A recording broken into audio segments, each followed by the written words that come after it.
SN1 আর SN2 বিক্রিয়ার মধ্যে তুলনা করে আরও কিছু কথা বলা যাক। SN1 বিক্রিয়া আর SN2 বিক্রিয়া, আমরা এটা নিয়েও কথা বলতে পারি যে কোন ধরনের অবস্থা, বিশেষ করে কোন ধরনের দ্রাবক কোন ধরনের বিক্রিয়ার জন্য অনুকূল। আমরা এটা নিয়ে অল্প কিছু কথা বলেছি, কিন্তু এবার আমরা আরও বিস্তারিত বলবো। সামান্য কিছু রিভিউ করছি। SN1 বিক্রিয়ায় আপনার এরকম কিছু থাকতে পারে, আমি সেটা এভাবে আঁকছি। এখানে একটা কার্বন আছে যেটার সাথে তিনটা জিনিস যুক্ত আছে। আমি এই তিনটা জিনিসকে এমনিতেই তিনটা রং দিয়ে প্রকাশ করছি। এরা অন্য কার্বন বা CH3 বা H2 বা অন্য কিছু হতে পারে। আর এটার সাথে একটা লিভিং গ্রুপও যুক্ত আছে। আমি এখনও ব্যবহার করিনি, এরকম একটা রং দিয়ে এটা দেখাই, গোলাপি রং দিয়ে দেখাই। এটার সাথে একটা লিভিং গ্রুপও যুক্ত আছে। আর এখানে একটা নিউক্লিওফাইল আছে, এর চারপাশে একটা নিউক্লিওফাইল ভেসে বেড়াচ্ছে। এটা হলো আমাদের নিউক্লিওফাইল। এর একটা অতিরিক্ত ইলেকট্রন আছে, তাই এর নেগেটিভ চার্জ থাকবে। আর একটা SN1 বিক্রিয়ার প্রথম ধাপে একটা মাত্র বিক্রিয়ক বা রিএজেন্ট থাকে, সেজন্য এটাকে SN1 বিক্রিয়া বলা হয়। এক্ষেত্রে একদম প্রথম ধাপে নিউক্লিওফাইলটা শুধুমাত্র অপেক্ষা করবে যে কখন লিভিং গ্রুপটা বেরিয়ে যাবে।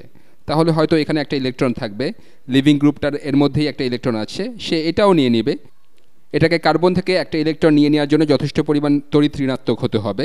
তাহলে এটা যখন ঘটবে তখন অবস্থাটা এরকম দেখাবে।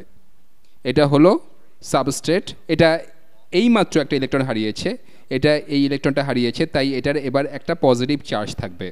এখানে ছোট একটা কিছু দেখা যাচ্ছে, আমি এখানকার এই জিনিসটা মুছে দিই যাতে আপনারা আবার মনে না করেন যে ইলেকট্রনটা এখনও এখানে আছে। তাহলে এবার এর একটা পজিটিভ চার্জ আছে। লিভিং গ্রুপটা নিরপেক্ষ ছিল, সেটা এবার একটা ইলেকট্রন নিল, তাই সেটার এবার নেগেটিভ চার্জ আছে। লিভিং গ্রুপটা এবার একটা ইলেকট্রন নিল, তাই এর অন্তত দুইটা যোজ্যতা ইলেকট্রন থাকবে, তাই এর একটা নেগেটিভ চার্জ থাকবে, হয়তো কিছুটা বেশি থাকবে। আর এর পরের ধাপটায় নিউক্লিওফাইলটা, আমি একটু কপি পেস্ট করি, না আমি এটা করতে চাই না, এটা আবার কপি করা যাক। কপি করলাম, এবার পেস্ট। এই জিনিসটা এতক্ষণ ধৈর্য ধরে অপেক্ষা করছিল এই বিক্রিয়ার হার নির্ধারণী ধাপটায়। সে এবার বলবে, হেই এখানে একটা কার্বোক্যাটায়ন আছে, আমি একটা নিউক্লিওফাইল, আমি এই SN1 বিক্রিয়ার ক্ষেত্রে খুব একটা শক্তিশালী নিউক্লিওফাইল যদিও নই, কিন্তু তারপরেও আমি নিউক্লিয়াসকে ইলেকট্রন দিতে পছন্দ করি, আমি নিউক্লিয়াসদের ভালোবাসি, আমি এখানে একটা পজিটিভ কার্বোক্যাটায়ন দেখছি। আসলে সংজ্ঞানুসারেই কার্বোক্যাটায়ন হলো পজিটিভ, তাহলে আমার ইলেকট্রনটা তাকে দিয়ে দেয়া যাক। তাহলে আমার ইলেকট্রনটা আমি তাকে দিয়ে দিচ্ছি। আর একদম শেষে এরকম একটা অবস্থা আছে যেখানে এটা আবার কপি করা যাক, আবার এটা পেস্ট করব, এটা কপি করলাম, এবার পেস্ট। এই জিনিসটা নিউক্লিওফাইলের সাথে বন্ধনে যুক্ত হবে, এর সাথে নিউক্লিওফাইল যুক্ত হবে।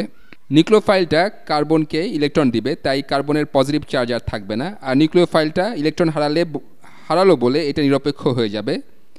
তাহলে নিউক্লিওফাইলের সাথে এর বন্ধন গঠিত হলো, আর লিভিং গ্রুপটাও এখানে থাকবে, লিভিং গ্রুপটাও এখানে আছে, যার চার্জ হলো নেগেটিভ। আমরা একটা বিষয় একটু ধারণা দিয়েছিলাম, এই ধাপটা অনেকটা নিজে নিজে ঘটার জন্য শুধুমাত্র এই বিক্রিয়কটারই এরকম কিছু একটা স্বতঃস্ফূর্তভাবে ঘটছে। আমরা এখন এর হার নিয়ে কথা বলবো না, এটা খুব দ্রুত ঘটবে না, কিন্তু এটা শুধুমাত্র ঘটার জন্য এটাকে একটা সুস্থিত কার্বোক্যাটায়ন হতে হবে। আমরা আগেই দেখেছি যে এটাকে একটা সুস্থিত কার্বোক্যাটায়ন হওয়ার জন্য এটার সাথে এমন কিছু জিনিস যুক্ত থাকতে হবে যারা একে কিছু ইলেকট্রন ধার দিতে ইচ্ছুক থাকবে, তাই এর ইলেকট্রন পাওয়ার ক্ষুধা খুব বেশি থাকবে না। এটা ঘটার জন্য এখানকার এই কার্বোক্যাটায়নটাকে টারশিয়ারি কার্বোক্যাটায়ন হতে হবে। এক্ষেত্রে টারশিয়ারি হলো আইডিয়াল। টারশিয়ারি কার্বোক্যাটায়ন মানে হলো এখানকার এই তিনটা জিনিসের প্রতিটাই হলো কার্বন অথবা কোনো কার্বন চেইন, তাহলে টারশিয়ারি এক্ষেত্রে আদর্শ হবে। সেকেন্ডারি হলেও এরকম হবে, এদের অন্তত দুইটা যদি কার্বন হয় তাহলেও এই বিক্রিয়া হবে যদি দ্রাবক অনুকূল হয় অথবা যে পরিবেশে বিক্রিয়া হচ্ছে সেটা অনুকূল পরিবেশ হয়। যদি এদের মধ্যে শুধুমাত্র একটা কার্বন হতো, অর্থাৎ এটা যদি প্রাইমারি কার্বোক্যাটায়ন হতো অথবা মিথাইল কার্বোক্যাটায়ন হতো, সেক্ষেত্রে এখানে কোনো কার্বন থাকে না, সেক্ষেত্রে এখানে SN1 বিক্রিয়া হবে না। আর অন্যদিকে SN2 বিক্রিয়ার ক্ষেত্রে অনেক শক্তিশালী নিউক্লিওফাইল বা অন্তত শক্তিশালী নিউক্লিওফাইল দরকার হয়।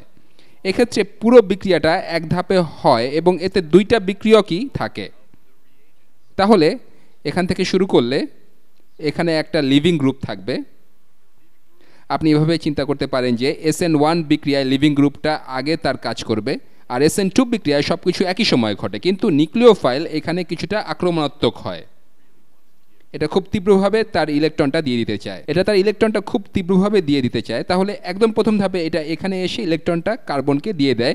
যদিও কার্বন ততটা তীব্রভাবে ইলেকট্রনটা চায় না, এটার আংশিক পজিটিভ চার্জ থাকে। যদি এই জিনিসটা আসলেই তড়িৎ ঋণাত্মক হয় আর হয়তো সেটা এর মধ্যে ইলেকট্রন টানতে শুরু করবে, আগে সে ইলেকট্রনটা টানছিল, সে এবার হয়তো বলবে তুমি তো এর মধ্যে একটা ইলেকট্রন পেয়েছো তাই আমি তোমারটা নিতে পারি। এটা আসলে এক ধাপেই ঘটবে আর আমরা শেষ পর্যন্ত এরকম কিছু পাবো, আমরা এরকম কিছু একটা পাবো। আঁকা যাক, এক্ষেত্রে লিভিং গ্রুপটা বের হয়ে গেছে, লিভিং গ্রুপটা বের হয়ে গেছে, এটা একটা ইলেকট্রন নিয়ে এসেছে যেটা কার্বনের আর দরকার নেই। তাহলে এখন এর এই ইলেকট্রনটা আর এইটা থাকবে, হয়তো আরও কিছু থাকবে, এটা নেগেটিভ চার্জ থাকবে। আর এই কার্বনটা নীল জিনিসটার সাথে যুক্ত, এরপর বেগুনি জিনিসটার সাথে যুক্ত, আর পেছনে হয়তো এটা কমলা রঙের জিনিসটার সাথে যুক্ত। আমি এটা আঁকি যাতে আপনারা দেখতে পারেন যে আমি কি বলছি। এটা হলো নীল জিনিস আর এখানে বেগুনি জিনিস, আর নিউক্লিওফাইলটা অন্য দিক থেকে এসেছে, তাই এটা এবার নিউক্লিওফাইলের সাথেও যুক্ত হবে। নিউক্লিওফাইলটা একটা ইলেকট্রন দিয়ে দিচ্ছে, তাই এর নেগেটিভ চার্জ আর থাকছে না, আর নেগেটিভ চার্জটা এবার লিভিং গ্রুপের কাছে যাচ্ছে যেটা একটা ইলেকট্রন নিতে পারছে, আর মাঝখানের কার্বনটা নিরপেক্ষই থাকছে। আমরা আগেই দেখছি যে এটা শুধুমাত্র শক্তিশালী নিউক্লিওফাইলের ক্ষেত্রে হতে পারে, এটাকে একটা শক্তিশালী নিউক্লিওফাইল হতে হবে। আর এখানে খুব বেশি স্টেরিক হিন্ডারেন্স থাকা যাবে না, এই জিনিসগুলো আসলে নিউক্লিওফাইলের আক্রমণে বাধা দিতে পারবে না। এই বিক্রিয়াটা সবচেয়ে ভালো হবে যদি এটা মিথাইল অথবা প্রাইমারি কার্বন হয়। এটা যদি মিথাইল কার্বন বা প্রাইমারি কার্বন হয় আর অবস্থা যদি অনুকূল হয় এবং নিউক্লিওফাইল যদি যথেষ্ট শক্তিশালী হয়, তাহলে হয়তো সেকেন্ডারি কার্বনের ক্ষেত্রেও এটা হবে, তখন সেকেন্ডারি কার্বনেও এটা হতে পারে। কারণ যখনই এখানে বেশি কার্বন থাকবে অথবা এখানে বড় কার্বন চেইন থাকবে তখন সেগুলো নিউক্লিওফাইলের আক্রমণে বাধা দিবে। এরা সবাই যদি হাইড্রোজেন হয় তবে এখানে নিউক্লিওফাইলের আক্রমণের জন্য অনেক জায়গা থাকবে। এখানে যদি শুধুমাত্র একটা কার্বন হয় তবে এক্ষেত্রেও এখানে অনেক জায়গা থাকবে। এটা শুধুমাত্র একটা সাধারণ তুলনা, আর এটা আপনাকে একটা ক্লু দেয় যে দুর্বল নিউক্লিওফাইলের ক্ষেত্রে SN1 বিক্রিয়া হবে আর শক্তিশালী নিউক্লিওফাইলের ক্ষেত্রে SN2 বিক্রিয়া হবে। এটা যদি টারশিয়ারি বা সেকেন্ডারি কার্বন হয়, অর্থাৎ এটা যদি অনেক কার্বনের সাথে যুক্ত থাকে, তবে SN1 এর কথা আপনার মাথায় আসা উচিত। আর এটা যদি অনেক কার্বনের সাথে যুক্ত না থাকে এবং নিউক্লিওফাইলটা শক্তিশালী হয় তবে SN2 এর কথা মাথায় আনতে হবে। আর শেষে আপনাকে দ্রাবকের কথা চিন্তা করতে হবে, এই জিনিসগুলো আসলে কিসের মধ্যে দ্রবীভূত আছে এটা নিয়ে চিন্তা করা যাক। তাহলে আমরা SN1 বা SN2 বিক্রিয়া যেটা নিয়েই কাজ করি না কেন, আমরা চার্জিত জিনিস নিয়ে কাজ করি। আর সাধারণভাবে আপনি যদি আয়ন নিয়ে বা চার্জ আছে এরকম কোনো জিনিস নিয়ে কাজ করেন তবে এরা পোলার দ্রাবকে বেশি দ্রবীভূত হবে, কারণ এই চার্জ অন্য চার্জিত বস্তুর চারপাশে থাকতে পছন্দ করে, তাই এরা মিলেমিশে যেতে পারে। তাই উভয় বিক্রিয়ার ক্ষেত্রেই আপনার পোলার সলভেন্ট থাকতে হবে, পোলার সলভেন্ট উভয় অবস্থাতেই থাকতে হবে। আমরা পোলার সলভেন্টের সাথে পরিচিত। পোলার সলভেন্টের উদাহরণ দিতে গেলে পানি একটা পোলার সলভেন্ট, H2O, এটা পোলার কারণ অক্সিজেন অনেক বেশি তড়িৎ ঋণাত্মক, এটা ইলেকট্রনকে তার দিকে টেনে নেয়, সেজন্য অক্সিজেনের দিকে আংশিক নেগেটিভ চার্জ উৎপন্ন হয় আর হাইড্রোজেনের দিকে আংশিক পজিটিভ চার্জ উৎপন্ন হয়। পোলার সলভেন্টের আরেকটা উদাহরণ হলো, আপনি হয়তো এটা আগে দেখেননি, তবে সেটা হলো die ethyl ether. Die ethyl ether নামে কিছু একটা। ডাই ইথাইল ইথার দেখতে এরকম হয়, CH2 CH3 CH2 CH3। আমরা এখনও ইথারের নামকরণ করিনি, আমি এটা লিখছি, এটা হলো ডাই ইথাইল, ডাই ইথাইল, এখানে ওয়াইটা ঠিকভাবে লিখি, ডাই ইথাইল, এটা হলো ডাই ইথাইল ইথার। এটা এবার খুব সামান্য রিভিউ, এটা সম্ভবত শেখা সবচেয়ে ভালো উপায় যে যখন যেটা সামনে আসবে তখন সেটা শিখে ফেলা। ইথার হলো এরকম কিছু একটা যার এরকম আকৃতি থাকে, এখানে কোনো কার্বন চেইন থাকে অথবা আপনারা র্যাডিক্যাল বলতে পারেন, কার্বন চেইনের সাথে কোনো গ্রুপ যুক্ত থাকে, এটা যুক্ত থাকে একটা অক্সিজেনের সাথে, সেটা আবার আরেকটা কার্বন চেইনের সাথে যুক্ত থাকে। এই দুইটা কার্বন চেইন ঠিক একই হতে হবে এমনটা নয়, ডাই ইথাইল ইথারের ক্ষেত্রে এরা একই।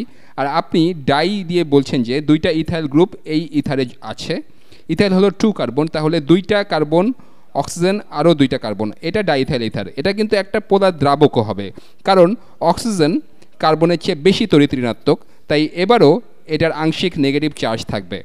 আমি এটা ভিন্ন রং দিয়ে করি, অক্সিজেন প্রান্তে এবারও আংশিক নেগেটিভ চার্জ থাকবে আর এবারও এই কার্বনের প্রান্তে আংশিক পজিটিভ চার্জ থাকবে। এটাও একটা পোলার দ্রাবক, এই দুইটাই পোলার দ্রাবক, এই দুইটাই পোলার দ্রাবক।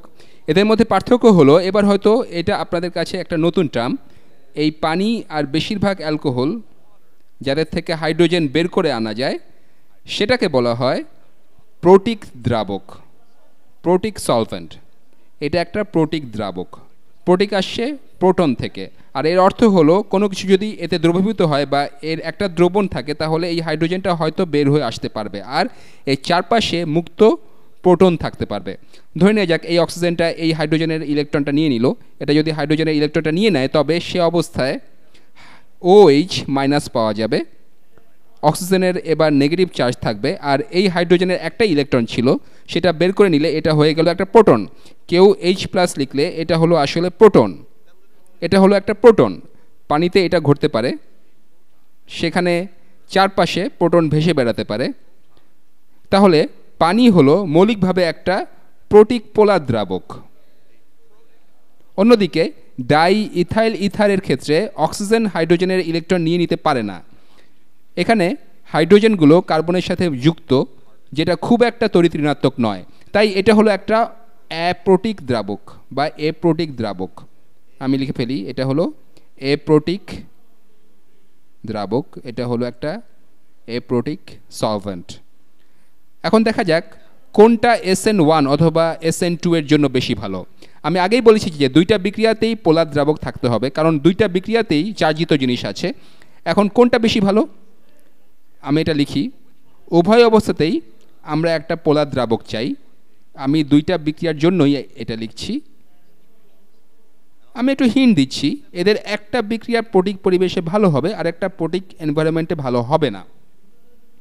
SN2 বিক্রিয়ার ক্ষেত্রে এটা চিন্তা করা যাক, এটা মুখস্থ করার দরকার নেই। যদি চারপাশে প্রোটন ভাসতে থাকে, যদি SN2 বিক্রিয়ার ক্ষেত্রে চারপাশে প্রোটন ভাসতে থাকে তাহলে কি ঘটতে পারে? এখানে শক্তিশালী নিউক্লিওফাইলটা আছে, এখানে এই জিনিসটা তার ইলেকট্রন কাউকে দিয়ে দিতে চায়। এটা সেই ইলেকট্রনটা কার্বনকে দিয়ে দিতে পারে, কারণ কার্বনের আংশিক পজিটিভ চার্জ থাকে আর লিভিং গ্রুপটা এর ইলেকট্রনটা নিয়ে নিতে পারে। কিন্তু ইলেকট্রন কোনটা বেশি চায়, এই কার্বন যার আংশিক পজিটিভ চার্জ আছে নাকি এই প্রোটন যার পুরো পজিটিভ চার্জ আছে? প্রোটন এটা বেশি চাইবে। যদি প্রোটন চারপাশে ভাসতে থাকে তবে নিউক্লিওফাইলটা তার ইলেকট্রন প্রোটনকে দিয়ে দিবে, ফলে SN2 বিক্রিয়া প্রকৃতপক্ষে ঘটবে না, প্রোটনটাই ইলেকট্রন নিয়ে নেবে। তাহলে SN2 বিক্রিয়া ঘটতে হলে আশেপাশে প্রোটন থাকতে পারবে না, কারণ প্রোটন থাকলে কার্বন কখনোই ইলেকট্রনটা পাবে না, প্রোটন সেটা নিয়ে নেবে। তাই SN2 বিক্রিয়ার ক্ষেত্রে আপনার একটা এপ্রোটিক দ্রাবক দরকার, একটা এপ্রোটিক দ্রাবক দরকার। তাহলে SN2 বিক্রিয়া ডাই ইথাইল ইথারে ভালো হবে। এটা যদি একটা শক্তিশালী নিউক্লিওফাইল হয় আর দ্রবণটা হয় ডাই ইথাইল ইথারের, আর এখানে সবগুলো হাইড্রোজেন থাকে, তবে এখানে SN2 বিক্রিয়া ঘটবে। আর অন্যদিকে SN1 বিক্রিয়া ঘটার প্রধান শর্তই হলো কার্বোক্যাটায়নটা সুস্থিত হতে হবে। আর কার্বোক্যাটায়নটা সুস্থিত হওয়ার জন্য, আর কার্বোক্যাটায়নটা সুস্থিত হবে কিনা সেটা নির্ভর করছে এটা টারশিয়ারি কার্বন নাকি সেকেন্ডারি কার্বন তার উপর। কিন্তু লিভিং গ্রুপটা সুস্থিত হওয়ার জন্য এরা যখন নেগেটিভ তখন এর জন্য এটা ভালো হবে যদি এখানে কিছু প্রোটন থাকে। এটা হয়তো প্রোটনকে ইলেকট্রন দিয়ে দিয়ে এর সাথে বন্ধন গঠন করতে পারবে। তাহলে এই ক্ষেত্রে প্রোটনটা আসলে পরিস্থিতিটা সুস্থিত হতে সাহায্য করে। তাহলে SN1 বিক্রিয়ার ক্ষেত্রে আদর্শ দ্রাবক হলো পোলার প্রোটিক দ্রাবক, পোলার প্রোটিক সলভেন্ট, পোলার প্রোটিক দ্রাবক। তাহলে আপনি যদি একটা অবস্থা দেখেন যেখানে একটা সেকেন্ডারি বা টারশিয়ারি কার্বন আছে আর এটা একটা দুর্বল নিউক্লিওফাইল, এটা যদি একটা দুর্বল নিউক্লিওফাইল হয় আর এখানে যদি পোলার প্রোটিক দ্রাবক থাকে যার মধ্যে পানি সবচেয়ে বেশি ব্যবহৃত হয়, অ্যালকোহল হলেও কাজ চলে, তাহলে আপনাকে SN1 বিক্রিয়ার কথা চিন্তা করতে হবে। আর আপনি যদি দেখেন যে নিউক্লিওফাইলটা অনেক শক্তিশালী আর স্টেরিক হিন্ড্রেন্স খুব বেশি নয়, অর্থাৎ এখানে আক্রমণ করার অনেক জায়গা থাকে, এটা মিথাইল বা প্রাইমারি কার্বন বা সেকেন্ডারি কার্বনের ক্ষেত্রেও হতে পারে। আর যদি ডাইথাইল ইথারের মতো এপ্রোটিক পোলার সলভেন্ট থাকে তাহলে বুঝতে হবে যে এখানে SN2 বিক্রিয়া হবে।